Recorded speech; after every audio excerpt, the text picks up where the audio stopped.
In this episode, we welcome Penelope Vasquez Hadjilyra to discuss her journey into politics, her work as an architect and entrepreneur, and her bold vision for the future of Limassol and Cyprus.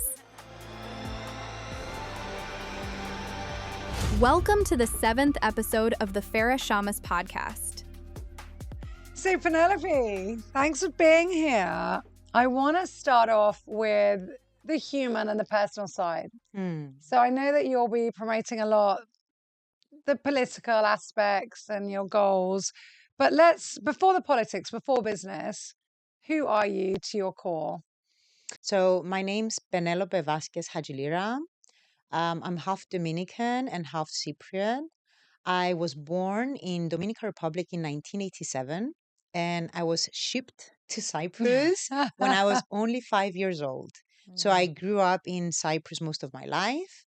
I studied architecture in the UK, and then I continued my studies in Cyprus. And I'm a wife, a partner, and a mother.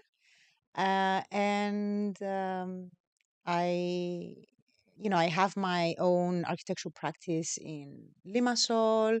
I mainly work with the restoration of listed buildings. And then I collaborate with the public sector and research institutions into strategizing for sustainable development projects. So these are a few things that I do. But yeah, I grew up in Limassol. I moved to Polemidia.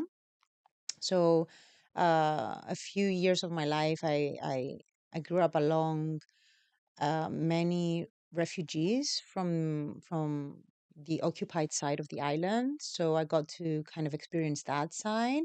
Then at some point, I moved to the city center, like at the core of Limassol.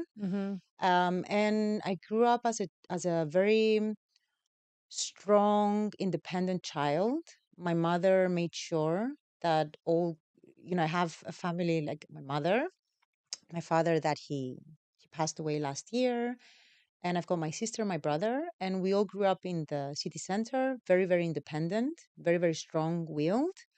And these are tools that my mother gave us in order for us to be able to be autonomous, um, as I said, independent and self-confident. So, and this is like something that really I share equally with my brother and my sister, that we have these kind of characteristics. And going back, why did you move to Cyprus? Why did the family move back to Cyprus when you were 5? Yes. So when I moved, I was only 5 years old. My sister back then, she was 12, entering puberty. Dominican Republic was not, especially back then in 92, it was not the best conditions, especially for Young girl. for a young girl. And I think my mother really sensed that she wanted to assure that my sister would grow in a safer, let's say, environment. How did your mother was Cypriot? My is mom, Cypriot. yes. And how did they meet your parents? So Because it's quite, Cypriots marry into a lot of cultures, but Dominican Republic, we don't hear a lot. I have to say that my mother, strong woman, for her time, to be partnering with a crazy Dominican Latino guy and shipping him all over from that side to this. That was kind of very forward for her, especially back then in the 90s. In the 90s. So my mother and my father, they met in the Soviet Union during their studies. More specifically, they were studying in Odessa, so Ukraine, today Ukraine. They met, they got married, and they decided to move to Dominican Republic for a while.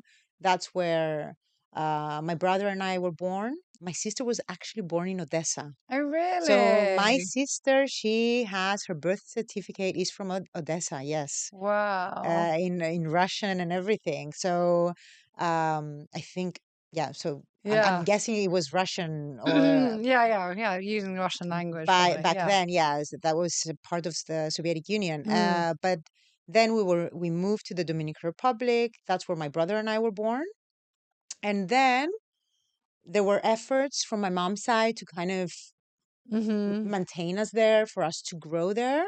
But at some point, she needed like she needed the assistance from her family. Yeah. She needed a safer environment for especially my sister that was older, and Mm. she was like entering to this uh, sensitive Yeah. age.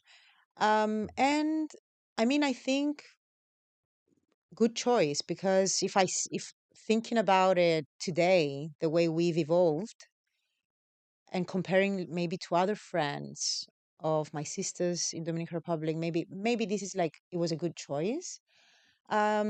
Saying that, we still keep in touch, we still visit quite often, And I guess you have family. and we have Yeah. family. My father, till until his passing, he used to spend a lot of his time there. He used to Mm. spend, of course, a lot of time in Cyprus too. So he would live in Yeah. both islands. Because my parents, they actually split up when I was Mm-hmm. 12. My father, too Dominican to stick in Cyprus. He had to, Mm. go back to the motherland. But for us, I mean, it was definitely a difficult period, the split. But at the same time, it provides you of this appreciation that you actually have two homes. Like for Mm. me, I have these two beautiful islands I belong to, and I like the fact that I have a home here and a home there. Mm. So Yeah. And you were exposed to different cultures and traditions. yeah, and So, maintaining them. yeah. So, was there a defining moment? I mean, in all of this, that's what I'm getting to, where you said, I want to be part of a change. So my father, from day one I was born, like the being part of the change, it was embedded in us. Like Mm. my father himself, he was involved in politics. He was part of a party in Dominican Republic. Mm-hmm.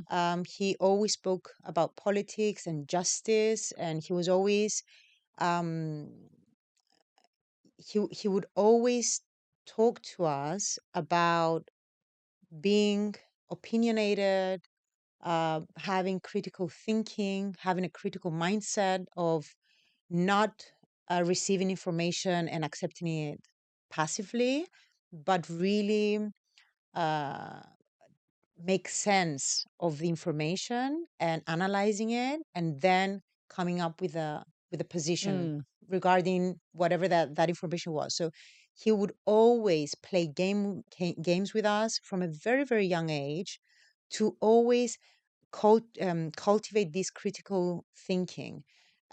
He did not um, accept a passive stance in Mm. life. Well, I mean, I know your sister, I don't know your brother, but you're all very academic and All of us, you yes. followed like, yeah, quite tough fields. Yeah, No one's in an easy yeah. job. No, it's not an easy job. Yeah. And I gotta say that on one side, it was my dad, that he was like from Mm. day one, like this and be a fighter, and he was a very revolutionist as a character, like revolutionary, sorry, as a character. Mm-hmm. And on the other side, my mother's dad, my grandfather, the Cypriot, my grandfather from Morphu, he cultivated in me the act of care, that we care about each other. So my granddad, he would be one of these people that, and I remember this, and I always say this story because it's very stuck in my Mm. mind since I was very very young. I remember I was in my grandfather's car, and we were driving, going to, I think we were going to the orchard he used to have. And there was a box, a big cardboard box in the middle of the street. And he parks, he steps out. I'm staring like, why is he stopping? Like, what is he Mm. doing? And he would go and pick the box up and put it on the side, Mm. just to make sure that he's not in danger, the other person that's driving is not in danger, just caring enough to park and go pick up that box. So from the one side, the revolutionary Latino Dominican dad, and from the other side, the caring, Morphitis, Cypriot figure, these two gave me this. So I care enough to step up, and I revolutionize enough to step up. So this is like my duality deriving from these two characters. And why now? Why have you decided to run now and not the previous time or the next time? You know, what is it that's made you say, no, I need to do it now? Yeah. So I was lucky enough in the past few years to work in different settings that also understanding the power of politics requires some sort of maturity, at least in my opinion. Yeah, I agree. Obviously, there's a few people that might say, look, I'm going to get into that from my teenage years.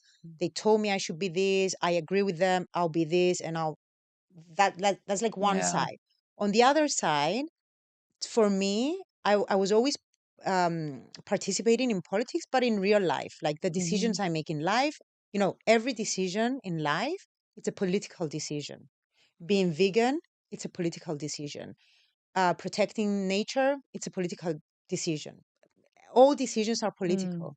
Experiences in the workplace, projects I've worked with, collaborations I've had, I've tried so many things, and I can tell you about all of the projects I've involved myself in, I involved myself into.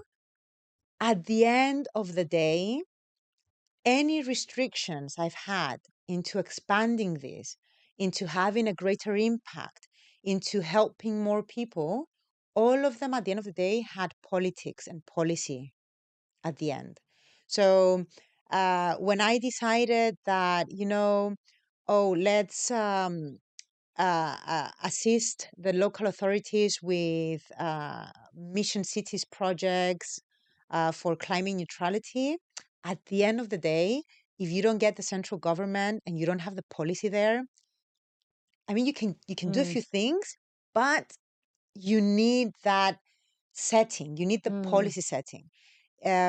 Or for example, let's say I used to work with the Limassol municipality in the I was um wait, let me translate. I was working with the Limassol municipality in the regulation enforcement for the planning regulations. Yeah. And I did that. Oh, Yes. which is, I think like every other building is like illegal part, wasn't supposed to be there. Exactly. But how do you, okay, I love this. So how do you then regulate? Because I see a million buildings where I'm like, that shouldn't be there. Illegal extension. So I was that doing window wasn't there. And then what do you do? Like, what do you do? You go to someone's house and you say, yeah. No, that was my job. I actually did that. I served the Limassol municipality for 2 years, 3 years doing that. And what happens? And there are a few regulations. There's the law. There's the law, and you need to enforce it. And the local authorities are required to submit, complaints, and they go to they go to court, and they take the people that are doing illegalities on their buildings. Yes, the law we currently have has a lot of weaknesses. Yes, because everybody's got it. Everybody's got it because and this is exactly, and thank you that you're kind of focusing on this, because one of the reasons that I'm today, because we laugh all the time. I don't know one person who doesn't have a neighbor or themselves has done it, or I don't know what. And it's everywhere. And sometimes it's like, okay, but sometimes it's massive. It's huge things. It's completely. There's little things. There's a whole house in our neighborhood that's like for sale for nothing. And we were like, why? I wanted to look at it. Yeah. And then I was like, okay, where's the papers? And they don't have any adias, any permits. So it's completely. It's not even within the 3 meters of the boundary. Okay. So look. And it's being sold. Like it should just be knocked down. Yeah. There's a lot of levels of things that people can do that are illegal in their properties. Yeah. The simplest thing that is currently happening in Cyprus is the change of use of a building. For example, residential to we have a lot of offices. shops, especially in the city center, that are being used as apartments. Yeah. So this is like a simple example of what's Yeah. happening. We have, due to the lack of housing, we Mhm. see a lot of people transforming shops, commercial properties Mhm. into housing. Mm. The law to regulate and enforce the regulation, Mhm. for people to license, to change the Yeah. licenses, or for people to not use Mhm. these shops as such, has weaknesses, Mm. has a lot of weaknesses. And one of the reasons that today I'm stepping up is because when I was working with the municipality and I was preparing all the legal cases in collaboration with lawyers, of course, Yeah. not And alone. you're an architect, so you know what permits you would need Exactly, to do exactly. So something. this Yeah. was my job. We would take people to court. We will try to make people, we will trying to find ways to To enforce the to law. enforce the law, and the law itself has weaknesses. And So it couldn't be enforced. we couldn't, Yeah. the judge couldn't come up Yeah. with a decision They couldn't say, okay, knock it down. because the law needs Yeah. it needs a twitch. So I mean, we're laughing. I mean, a really tiny example um, is my husband has an apartment, and opposite, somebody decided to change their front door to include part of the corridor. But that's like common area. that's common area. That's common area. And they just moved it by a meter and something. They even their front door now, that corridor into their house, the illegal one, there's the bathroom window of someone else's apartment. Exactly. You know, it's Yeah. like Like it's so exactly, ridiculous. They do all You of these know, and things. like, yeah. And sometimes the thing with this, because my aim is Mm. not to like prosecute everybody, and like, this No, is I not mean, like, yeah. but we need to think that a lot of times these kind of changes could disturb your neighbor, as Mm-hmm. in their well-being, their Mm-hmm. sanity, their well-being. Like Yeah. maybe you're blocking a window of theirs Yeah. or anything Yeah. like that. In worst cases, these things are dangerous. Mm. So there's a lot of cases in Cyprus. Only recently in Paphos, I think it was a week ago, in Paphos, somebody was living in a basement. They turned on some sort of, was it coil to warm Switch. up Yeah. or something? And due to the lack in ventilation, they died. Like, so the regulations are not there to prosecute people. No, to make It's their to lives miserable. it's to It's to make their lives better. it's to protect them, Mm. because who is to blame now about this Mm. change of use of these basements? But unfortunately, in Cyprus, we go back to the flow. We don't have the flow. You know, even now, I mean, okay, this is a whole other topic, but you as an architect will see we have the difference, the change of system from the previous to be centralized for the applications of permits, of building permits and planning permits. And yet it's not moving. It was supposed to make our lives easier. And I know many, I mean, I'm on the board of Avel. The architects in it are going mental. They're like, you know, saying on behalf of everyone in our industry, in the building industry, we can't move. This is affecting commerce. This is affecting how the money flow How into the things are moving? island. Yes. You know, because we apply, everything is legal and we apply, and then it just gets stuck there for Yes. 2 years. Yes. But we're ready. We're ready to Yes. build. And money will come in. More investment will happen. You know, Yes. the circulation keeps moving. But no, it stays there. And why does it stay there? Because they want to justify having a job, because they're understaffed, because the people aren't trained properly. What I can we have, do? look, I have a lot of theories Mm, and opinions about this. Initially, we need to say that whenever you have such a big change, so mm, for many, many years, for example, um, no, for many, many years, there was a system in place of how to examine building permits, planning permits, and who is in charge of this. Which was far from flawless. Yes, there was a lot of problems with that. And, one way or the other, we had to make the shift and do this centralizing everything. Fact is, at least I know for sure in Limassol, but I imagine this is true for all cities. The new organizations are understaffed. This is a fact. And the fact that the shift was done before the electronic system was set up, this is also a problem because it's like you're opening too many fronts. On the one hand, you want to digitize everything. You have people that are not able to correspond to this digitalization. At the same time, you don't have enough staff. At the same time, you need to transfer from all of the planning permits and all the local authorities that had planning permits, all the files, and it's a very big task. And I think that there's a lot of mistakes from design from the beginning. But I am confident that people are working to kind of resolve this. At the same time, I think that we should be aiming to reduce the planning processes. And what do I mean?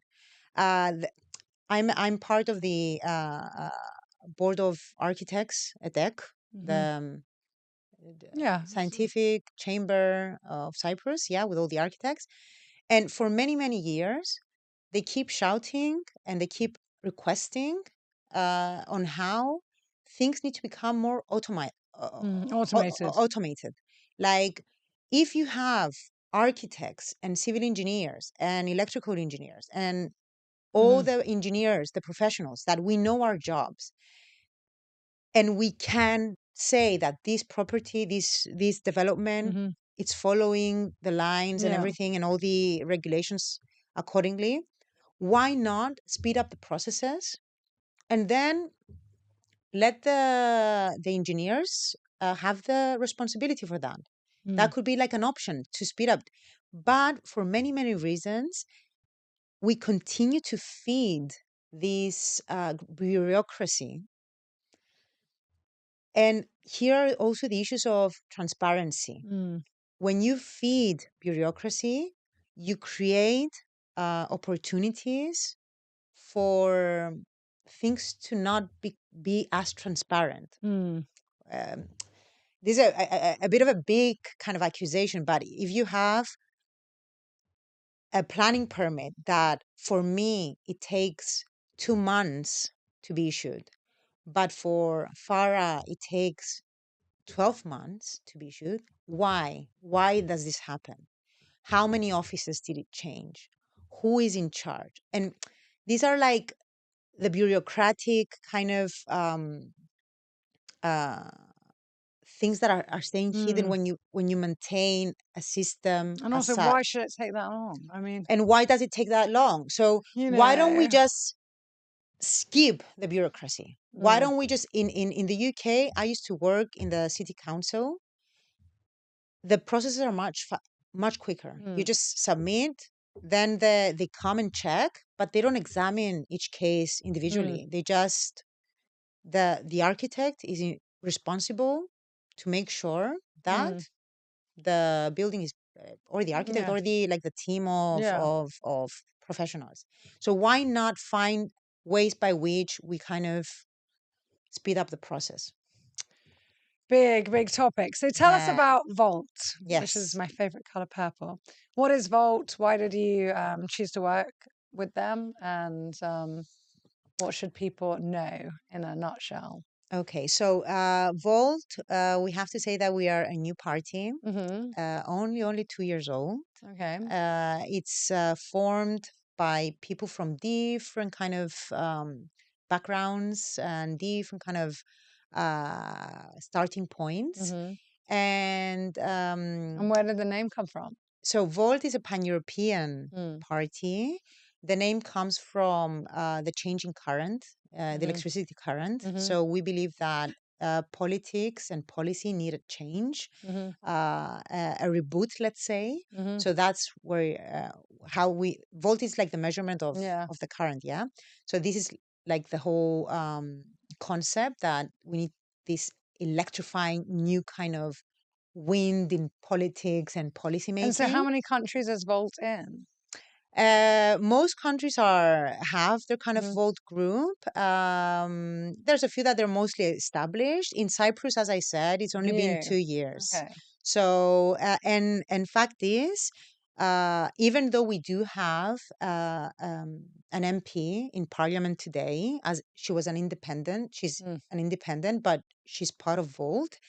Volt hasn't been in Parliament yet. So, but this year, May 24, when we're voting, when people are voting, we're definitely getting in. So, you know, as soon as you enter Parliament, the government supports the parties that are in, and Volt is going to be able to kind of set up their central offices and so on.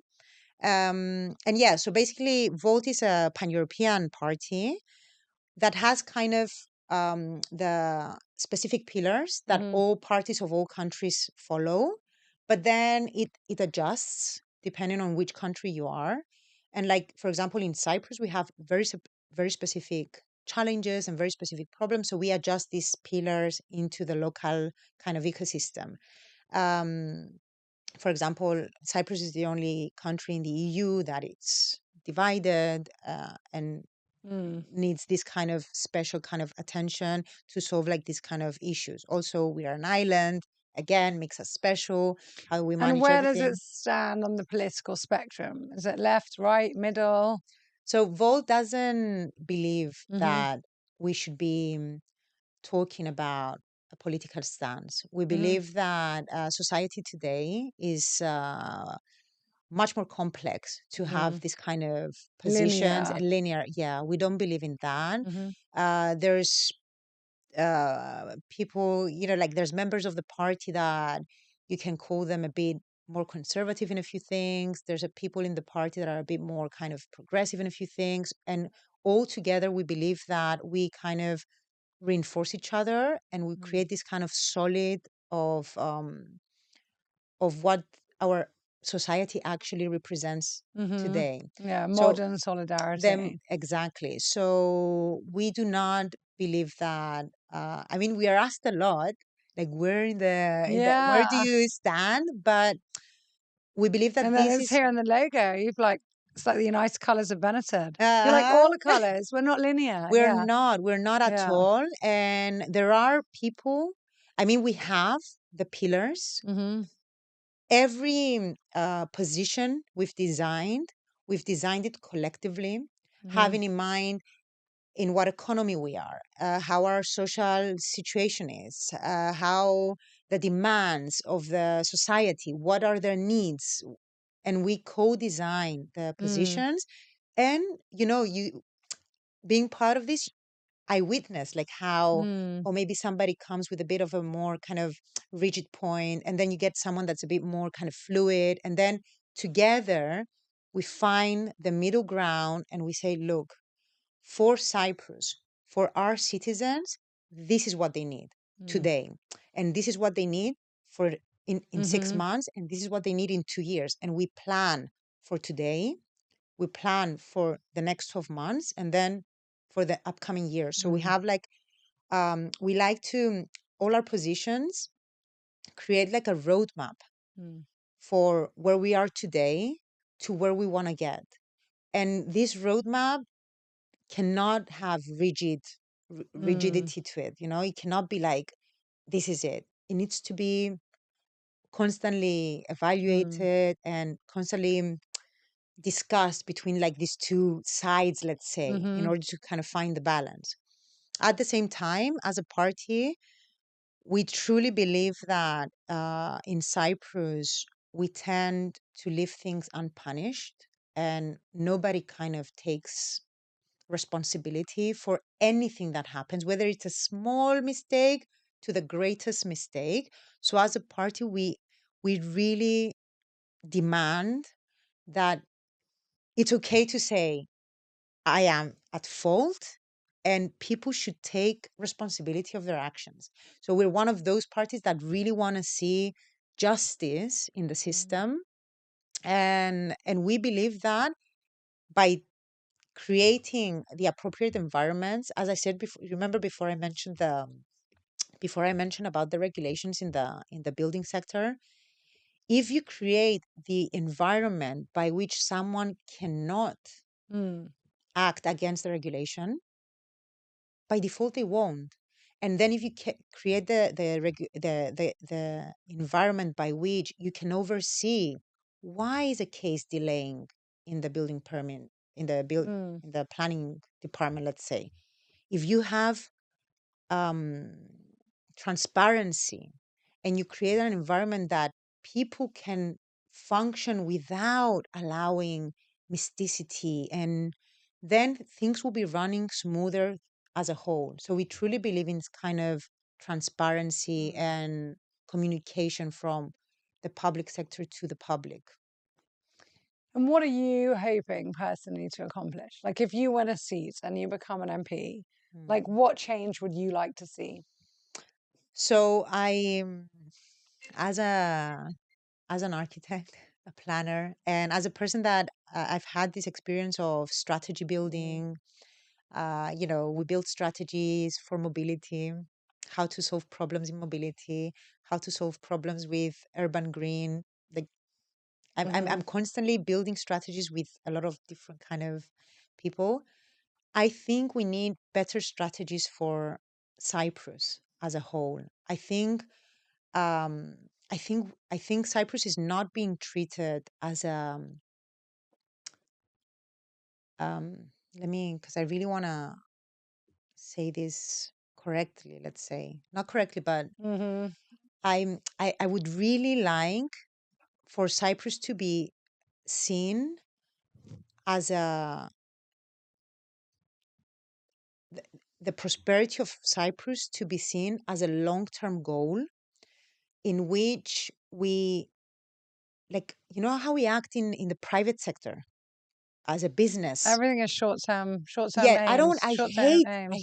Money today. We're not thinking about. I hate that. I hate that we don't have like a target and say, look, I'm not talking about parties now. Yeah. Like I'm not talking about like in 2050, in 2080, in 20 in 2300. This is what Limassol will look like. Thank you. This is what I want. What I would like to work on, and the mechanisms, and that's why I want to enter parliament, because this is where you design the mechanisms, like the law, the regulations, and the regulations need to be directing you to a place, and it needs to enable the citizens to kind of be shifted towards a direction. So I do not.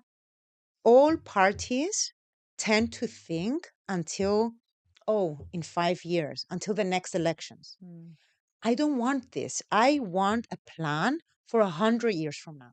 Where should Cyprus be in 100 years of now? And I want this roadmap from today to this 2100, let's say. And I want to have like this roadmap that says, we need to do this, we need to do this, we need to calculate that we're going to have climate change. We need to calculate that, we might be desertous by then. We need to calculate that water is going to be this.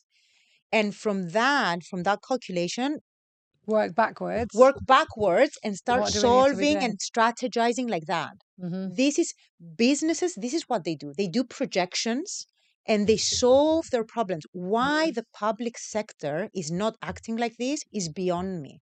This is how we should be acting. And if we do this, and then we set in... But it's quite cultural, that's why. Because in Cyprus, it's always been like that. I mean, a taxi driver will rip off the tourist. I remember in the 90s, like it was always, we'd get in a taxi and everyone would like speak Greek, because if they thought we were foreign, they would say £3 when something was £1. Yeah. They didn't think, the water bottle, €3, but it's, Yeah, I mean, come on, fresco himo. With, and fresh orange juice, £1. This was every beach bender. No, I understand that So we have to really work on changing that whole culture, that whole perspective. It's not going to happen overnight. And maybe it's tough to say like in, 2100, but, in 2050, like it's a time that most people will hopefully get to, the children now will get to. Yeah, but So, I don't. I think we are. So sorry, just yeah. to tidy it up. So first of all, I understand that yes, culturally we do that, but at the same time, culture it's not something embedded in us like from birth. This is something that it's cultivated, and it's cultivated through education and policy. So if policy is there and education does what it needs to do, culture will shift. This is like culture is not like it's not like yeah. Yeah, it's true. Like everything, like the smoking ban. Yeah. Who would have thought, like, After 20 years ago, if you'd said people were not Exactly. smoking in restaurants, saying in Cyprus, no way. Exactly. And here we are, we're fine. And we've lived and we're okay. Exactly. That was policy. Yeah. That was policy and then education. And you would see that now a lot of young people don't smoke, don't even choose smoking because it's not cool. It's not cool. It's not done. It's cooler to eat But they don't almonds even and go go to the gym. restaurants. Yeah, they want to be in the gym. Yeah, they want to go to the gym and eat almonds. Yeah. So that's what's cool now. Now it's cool. So hope so. So this is like on the one side, if you're listening to this, and no vaping. Oh my gosh, no vaping. So yeah, this is the issue with culture. But I think that Volt, and this is the good thing about Volt, and this is why today I entered Volt, like, and I'm giving my energy to this, is because we do not believe in strategies of 5 years old. We believe in long-term strategies, and we should do that. We should do that exercise. I love that. So it wasn't just for the color purple. Not only for the color. Although it agrees with me. Like, okay, it's my favorite color too. Okay, well, let's move away from politics and talk a little bit about WeDrive. Because I think people really need to know about this. I don't think everyone knows about this. So this is an entrepreneurial side of you that you co-founded. Tell us about WeDrive. Yeah, I wouldn't say co-founded, but I'm part of the team. Okay. I wouldn't want to, I've got my the founder that is actually Dr. Professor Maria Camariani. So she's an amazing friend of mine that we collaborate on this project. So yeah. WeDrive. So she recognized this gap in the market. Yeah. Yes. So basically, let me just say that. What is it? Tell everyone what is it. Yeah. So WeDrive is a transport on demand service for like a taxi service. Yeah. I wouldn't say taxi minibus. It's a bus. Yeah. It's a public transport system with the comfort of door-to-door service. So, and another note, I know we said no politics, but the regulation is not in place yet because we're so outdated regarding what is this. It is public transport, but it's like a taxi, but it's not a taxi. Yeah. So what is it? We need a clear regulation about what these things are. But yeah, so WeDrive, it's a transport on demand service that today it was designed to transport teenagers. Yeah, it's 12 to 18, isn't it? 12 to 18 to any activity in the afternoon or Saturday morning, like from 9 till 4, we're working.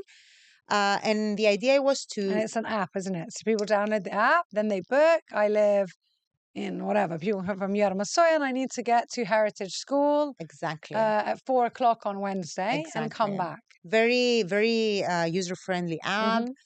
Parents can download the app and plan the schedule of the child. Yeah, for even the week they can book there. Yeah, they can book. They can book up to 12 o'clock the day before.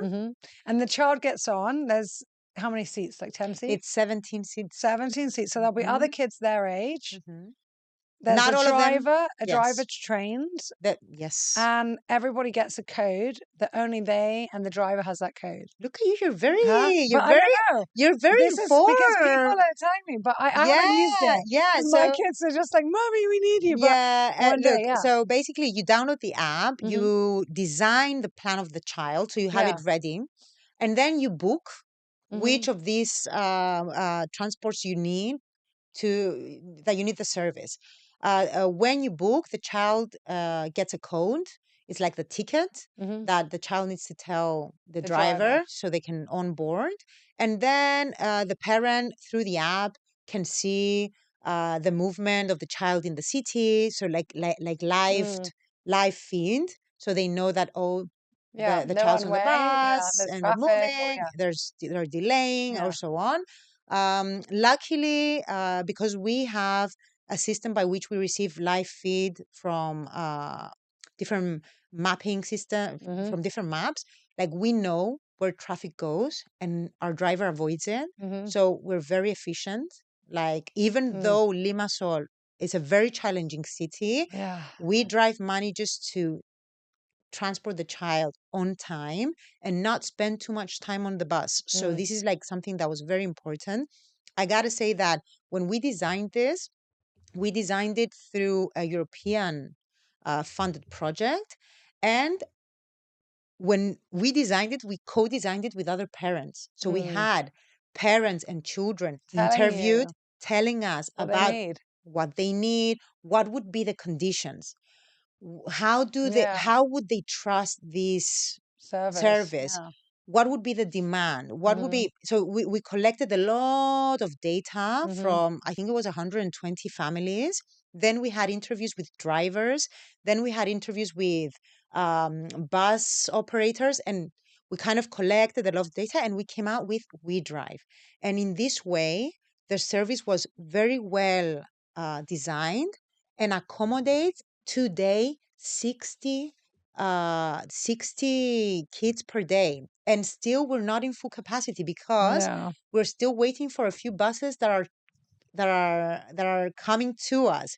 So now Mhm. we're running 5 buses out of the 11 that we're going to have by the end of 2026. Mm. Imagine with 11 buses, if you have 5 and you have 60 transportations per day, and then you have, like, let's say, Also, this is a massive thing for me. I mean, whenever I'm in a Val and we're talking about Limassol and the traffic, I'm like, why can't we consolidate? Like, I drop off my kids to school in the morning. Okay, my car is pretty full because I have 3 kids, but still, I could have one more.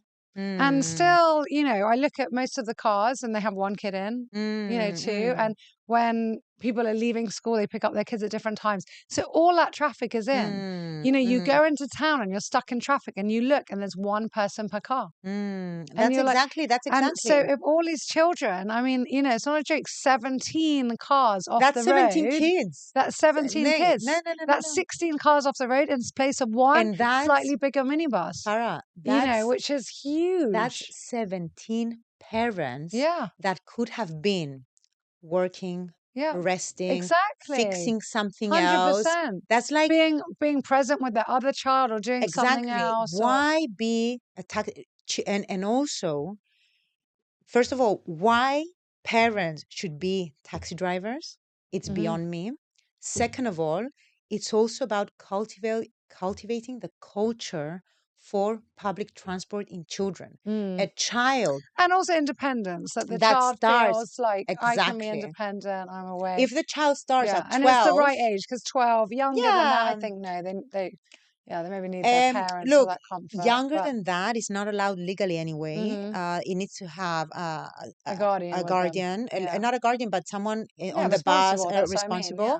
But if you start cultivating from 12 years old Hmm. the stance that, oh, I can travel alone, And then it's public transport is acceptable. and then It's it's not beneath me. no, and then it's very likely Yeah. that at 18, 19, this child is gonna grow to say, oh, I'm just gonna use the public bus. Like Yeah. it's I fine. took my kids on the bus. I think it was last year. Okay, obviously when we go to the UK or Europe, we use buses and tubes but in Cyprus it's just really not done. And I think I was just over a year ago, we walked down from my house. Okay, to the beach road it takes like 10, 15 minutes. And then we got on the bus and it was like an excursion. Can you imagine? And then I was like, how ridiculous that this is like a fun day out for them to try to go on the a bus. Yeah. But I was like, yeah, guys, you've got to like, No, but you like, see should. it, Why and it's not? fun. And then Yeah, we of went, course. along Limassol, and then we, did No, our but thing and came it's back. good to do that. All parents should do that. Because it's so easy in Cyprus to think, oh, No. we've got a car, we don't need it. But no, yeah, we should cultivate that culture. No, we should. And also like the bus gives, I mean, beyond And the new WeDrive, buses are great in Limassol. We've really got like good buses now. we have very good buses. Yeah. And you know what? When we were developing WeDrive, part of the partnership is also the public bus operator, the company. Like they're running Okay. the buses with us, and we provide them with information on which areas are more popular in order for them to improve their their line. services. Yeah. Exactly. How Because interesting. Yeah. a lot of Look, there's times, a demand because they wouldn't know. yeah, How would they know? how would they know? So this is why we A need to work collectively. Exactly. It's not, oh, me, I can make money today. No, it doesn't service anyone. If we don't work collectively, the problems are of all of us. I always say that in tourism. People are like, why do you advertise someone else's hotel? And I'm like, why not? Why Like the not? more people who come to We Cyprus, want more people. Exactly. Yeah. And not everyone is, will find Saint Raphael right for them. But likewise, another hotel. So, and if people come to mine and then they go next year to Paphos, they'll come back to Cyprus again. Exactly. And so let's keep on like just pushing each other. But people don't think like that. We should all rise together, Oh my goodness. Right. I'm going, because we can talk forever. So as usual, I put a post on my Instagram, anybody who's watching this, and I ask people to comment, and tell us. I do want to tell you about WeDrive, that it's doing so well that we're opening up for young professionals too in the mornings. Really? Yes. Oh, so it's not just, no, 1 minute, but I thought it stops at 18. That's why I wanted to share this with you, because this is like a next step. Because obviously children are at school until 1:30, 2, 3, So depending then on if the you've got school. the buses, We've got the buses sitting. I So love that. So the people can get to mayor of work.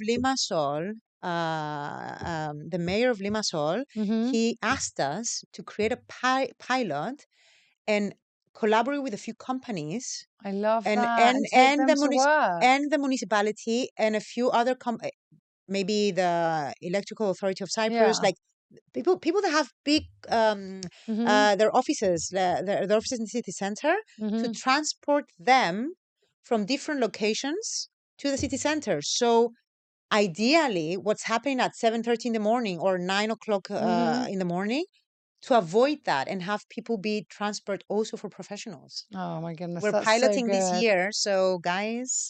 Okay, so we did get one question from someone called Joanna, and she asked, if you become an MP, what will you do with regards to the Limassol housing crisis? So with Volt, Thank you, Joanna. Thank you, Joanna. Thank you so much. So we believe that let me take it slowly, Joanna. Wait. So we know that 50% of the housing stock in the city center is abandoned. We know this. 50%. Meaning just old houses, empty plots, just sitting around. They belong to a few owners that some of them live abroad, some of them also Turkish Cypriot, aren't they? Some of them. And what we believe is that the government needs to create incentives, whether positive incentives or taxation, either way. Penalties. Penalties for mobilizing this stock. They need to mobilize it. Do you want to rent it? Rent it. Do you want to sell it? Sell it. Do you want to, I don't even know what. We believe that this 50% of huge, housing stock that it's left abandoned needs to be mobilized in order to create not demand. What am I saying? Demand and supply. Thank you. So in order to create supply for our young Cypriot local people that do not have a way to stay in the city. The prices are going up.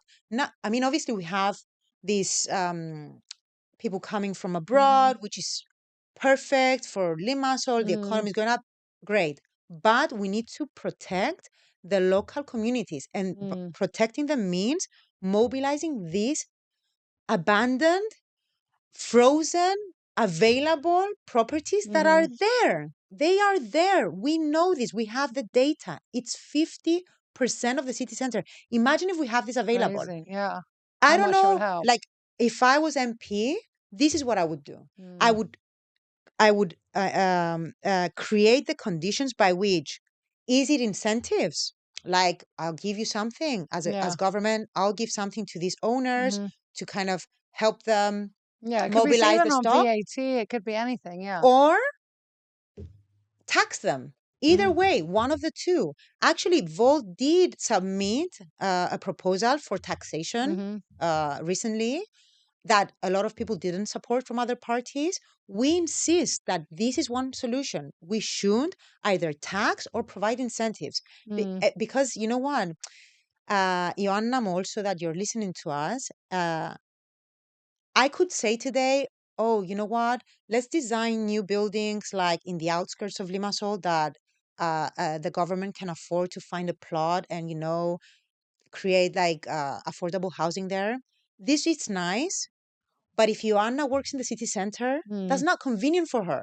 We want Somewhere that she affordable can walk. housing Yeah, she can be in there the and city walk. center. Yes. Yeah. So even though the government is trying to do a few And things, it's true, like it's not all these realistic. older buildings that aren't really used, they don't have to make them into, They're abandoned.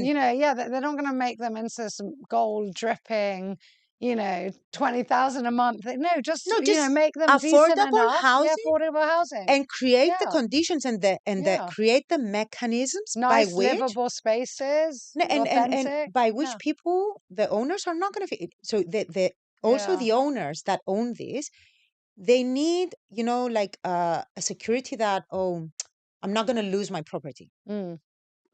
Let's design this. This is what I want to do. Design all of these kind of mechanisms by which Yeah, I the think it's owners also provide this.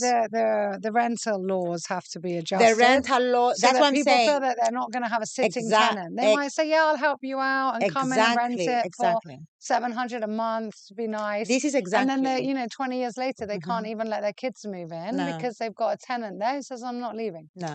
That's what they don't want. So, I think it needs a diverse set of incentives and regulations that allows for the owners to say, okay, I'm doing this, either by, as I said, incentives and security that, look, you're not going to lose your property, but provided to the young people to be able to work in the city center and live. Like, this is on one side. And then if people are not collaborating, have taxations. Because penalty. If you haven't done it within if you 2 haven't done it years, in 2 years, if your property is more than like 2-3 years abandoned, boom, there, put it down. And you know what? Yeah, it's politically risky. I don't mind. It is a problem. 50% cannot live in the city. It's abandoned. 50% of the housing stock. And the young people do not have a place to stay. They end up moving to the mountains.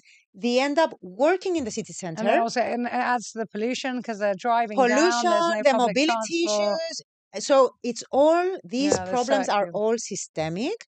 And because I love systems and I love working with systems, this is all about, Organization. It's organizing a pattern. it. You need to fix it. Exactly. Thank you so much, my dear. As I said, we could talk forever. This has been so Lot. interesting, and I can't wait to watch your journey. Let's see. So thank you so much for sharing. Let me just say, 24th of May, everyone should go and vote. If anyone's listening and they're not enrolled and registered to vote, the final date is the 2nd of April. So go out there. Your vote is your voice. Whether you vote for me or not, it doesn't really matter, but make sure you use your voice. And yeah. And how do they register for? They need to go to the citizen's office, and they complete a form and they just register. But really get into that. People go vote. And most people, they're probably registered, they just don't vote. So vote, it's important. It is. Yeah. It is. There you go. Thank you so much. Thanks Thank so you so much. much.